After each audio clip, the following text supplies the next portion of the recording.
guys ay bumili kami ng napakaraming kinason at dinala namin dito sa dagat at pinood trip namin at for sure na mabubungkag na naman at mawawagtang yung mga bahon to at magugusta na naman yung mga maritis kaya samahan nyo kami.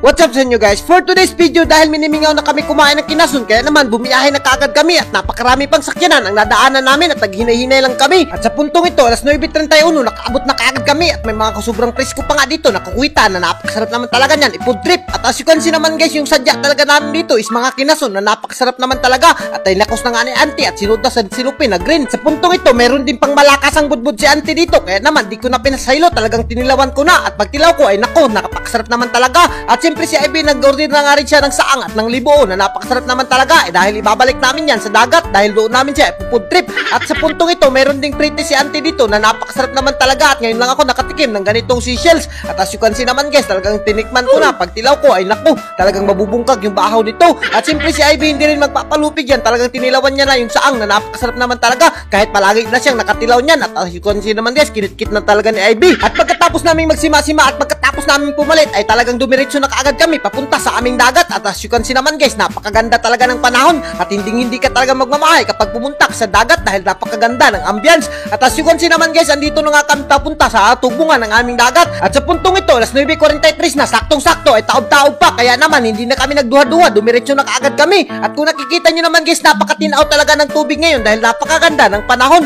At ayan na nga, kung nakikita nyo naman guys, may mga baruto pa dyan na nakadisplay, kaya naman kakawatin namin yan. At ayan na nga, dito na nga lang kami sa kilid ng Kabakawan magsima-sima ni Ivy dahil napakasarap naman talaga dito at sasakay lang kami ng baruto. At as you can see naman guys, inandam na kaagad ni Ivy yung mga kagamitan namin at pati yung ikakain namin at ipufood trip. At sa puntong ito, habang nag-aandam si Ivy, siyempre hiniwa ko na kaagad yung mga lamas natin at pati yung mga pipino natin na napakasarap naman talaga. Talagang kinitkit ko pa, napakasarap naman talaga ng pipino kapag nilanlan mo.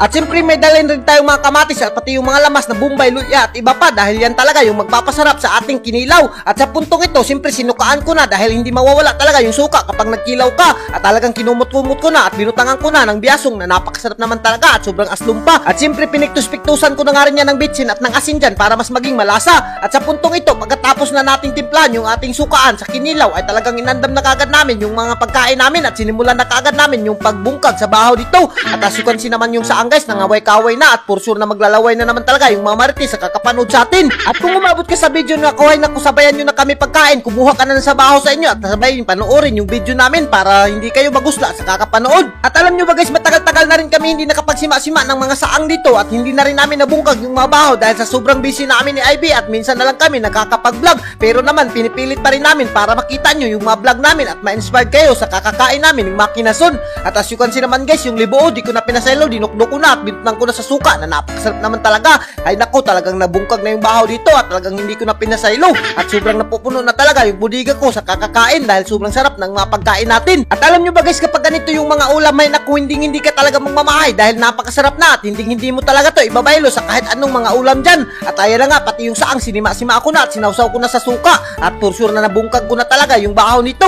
At kapag nilalaay talaga kami ni Ivy, talagang pumunta kami dito sa dagat at nagpo-food trip kami, sabay nagkikwentuhan kami ng mga future namin. At as you can see naman yung libo guys, napakasarap rin naman talaga. At sa pagkaon ng mga ganitong sudan ay naku, kailangan mo lang talaga ng tibayan yung loob mo at talas ng isipan para makakain ka ng mga ganito. At speaking of kain, talagang hindi na napinasaylo ni Ivy yung mga pagkain natin dyan. At as you can see naman guys, yung pepino napakasarap naman talaga kapag sinawsaw mo sa suka. At alam nyo ba guys, dito sa probinsya ay mga kinason lang talaga yung mga daog-daog, pero hindi ka naman magmamahay sa kinason na napakasarap naman talaga. At as you can see naman guys, bininuman ko na nga rin ng royal para lumabas talaga yung true na kulit natin dyan. At naniniwala rin ako sa kasabihan guys na kapag kumain ka ng mga kinason ay kailangan mo talagang parisan ng soft drinks para hindi ka mabutudan ng tiyan. At hanggang dito na kami at kung giganahan ka sa mga video namin ay huwag nang kalimutan i-like and i-share para mas marami pa tayong food trip. Thank you and God bless you all. Mabuhay kayo mga idol hanggat gusto